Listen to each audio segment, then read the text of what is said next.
Exile Prime here, back with another video, and today we're going to be taking a look at a murder machine.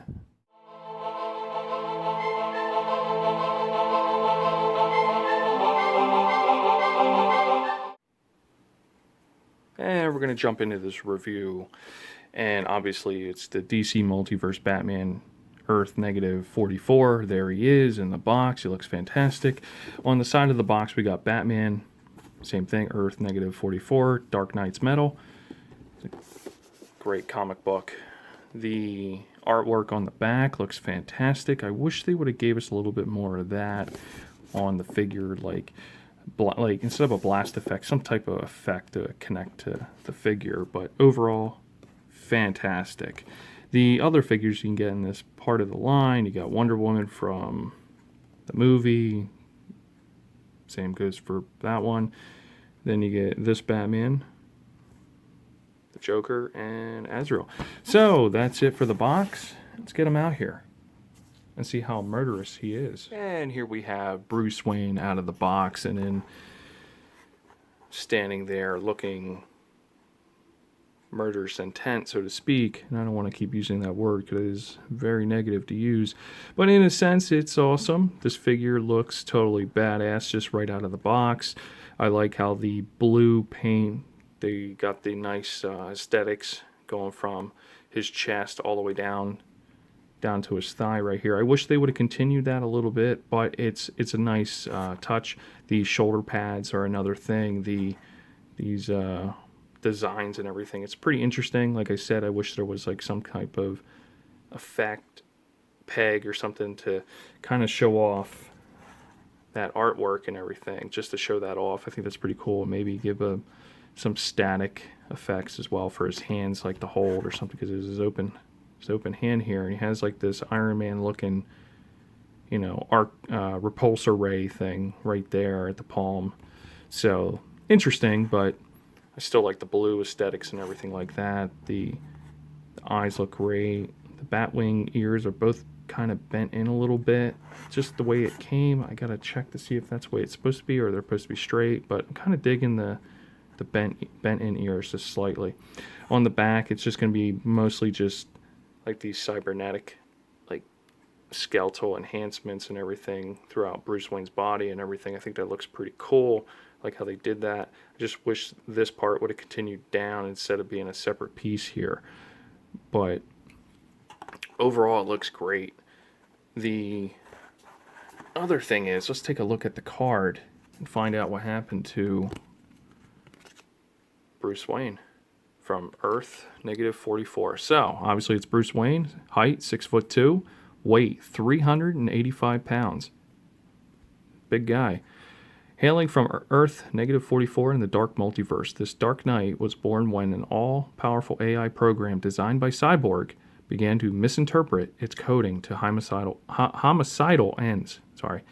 A cybernetic nightmare, the murder machine is a metallic mangling of the technological power of Cyborg and the tactical brilliance of Batman, formed by ever-changing nanobots. And another thing is, the name of the AI program, which it does not say on this card, is going to be called the Alfred Protocols. Unfortunately, due to Alfred's, well, you'll have to read that comic to find that out. It's a good story, good little origin story for this character. Prelude to Dark Knight's Metal. But overall, I think that was a fantastic thing they did to bring this character to life. The design, it's mostly a black figure. I like how this bat symbol, the design right here looks fantastic. I think they did a really good job on that as well. I really like the blue and the orange, the tie-ins there. That's a nice color contrast there, instead of just always going just, you know, Batman just wearing black or blue and black or black and gray. So it's nice that they chose something different for the aesthetics. Anyway, the next thing up, the only accessory, and I'm very happy that they added this in, but I wish they would have brought in two of them, not just one. So all you do is just pop his hand off. Bye-bye hand. Hello Nanobite tentacle hand. So this is what you can pretty much do with this figure. Add this on. I wish they would have gave you a second one so you can kind of get that more like, yeah, they're coming out of both hands kind of thing going at the same time. The articulation for this figure is a little bizarre. You'd kind of notice with a lot of the Mcfarlane toys, you kind of need the stand to keep the figure standing up, but hey, that's fine. It's no big deal there. So there is that. So overall, I think the accessory is as follows. It has a lot of molded detail, a lot of nice design there, very dark and ominous like. So looks pretty good. Nice addition to the Dark Knight Metal Multiverse. And the articulation is as follows. It has a butterfly hinge in there for right there for the shoulder, for the chest. There is a full 360. You gotta just watch this pad. It's more of a softer plastic, but it is tabbed in up here right at the shoulder, right underneath there. Yeah, so it's in there. You can't take this out without damaging the figure. There is a bicep swivel. Looks good. Double jointed elbow, and you get more than 90 degrees. Really tight joints. The wrist articulation is as follows. It does have a hinge right there, so you can go down or you can go a little bit up. The head is on a ball joint, so you can do a full 360, and Batman can look down and he can look up about right there. It looks fantastic. And then if you stretch out right here from his abdomen and everything, you can get him to look up pretty much higher, or you can have him really sink down and look down like he's very sad for some reason. But this, they did a really good job with this. Good articulation here in the abdomen. There's 2 points of that. This is a little bit more stiff, but he can move side to side. Looks good. This is going to be more of a softer plastic here for pretty much his, yeah, I'm going to say it, Batman diaper. Just going to say it at this point. That's what it is. The whole thing is like that. But it's totally fine. The thing is as follows. He can kick forward right there. Looks pretty good. That's pretty good. The knee is a double jointed knee, so you get this much range. We turn him around this way. Looks fantastic that way. On the back, I missed this little detail. He has little blue aesthetics back here as well. Nice molded detail. I think that looks pretty good.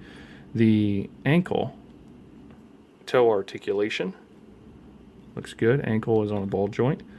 And then it is able to move his toes up like that. His foot, I mean. And then move them down. So a lot of good articulation with this figure. And the other thing I want to point out is for his accessory, there is no articulation. It's more of a harder plastic. There's a little bit of wiggle room to bend it, but it's a harder plastic, so you can't just bend it and mold it the way you want, which is a little unfortunate, but still super cool. And here we're going to do a comparison with the Devastator from Dark Knight's Metal, and you can see this different version of Batman along with a cyborg murderous machine. Looks fantastic. Scaling looks okay for the most part. I know this guy's on the tinier side, but still does have the look. My final thoughts on DC Multiverse, Dark Knight's Metal, Batman from Earth -44, the Murder Machine. Honestly, I think he's fantastic. The colors, the orange and the blue, work well together for this figure. I just wish there was more orange and blue throughout the rest of the figure, not just orange up on the shoulder pads and the chest and just the eyes. It should have been a little bit more throughout the figure somewhere. The blue does go to his arms and down through to his thighs and the back of his calves, but there should have been a little bit more. A lot of the other statues and stuff for this type of figure brings out a lot more of that. I know this was one of the first things that did come out, but they should have paid attention to the detail and everything like that to make sure they capture a really good version of this. The range and motion for the figure is fantastic. It just doesn't have thigh swivel. That would be the only downside to this figure. The soft rubbery like diaper he's wearing, I don't care for it. It just kind of just doesn't work for me for some reason. I don't know why. So it's like Batman in Depends right now. So that's not good. But besides that, the accessory is fantastic. I just wish that we would have got 2 of them instead of just 1. I think that would have been a nice touch there. You do get the standard DC stand with it. I would have preferred not getting this and would have gotten that instead, and that would have been perfect. We did get the DC card. I think that was a nice touch. The artwork is fantastic. The bio is good, and it lists just the minor details of what happened to him. I would recommend going and looking at doing some research on this character if you don't know too much about him, and it's actually a nice nice comic book story. I mean, tragic, but very good. So that's all I really have for this character. Batman from Earth Negative 44 is awesome. Still love him. Just has his issues here and there, but overall, a fantastic figure. So that's going to be it for the review. Thank you for watching.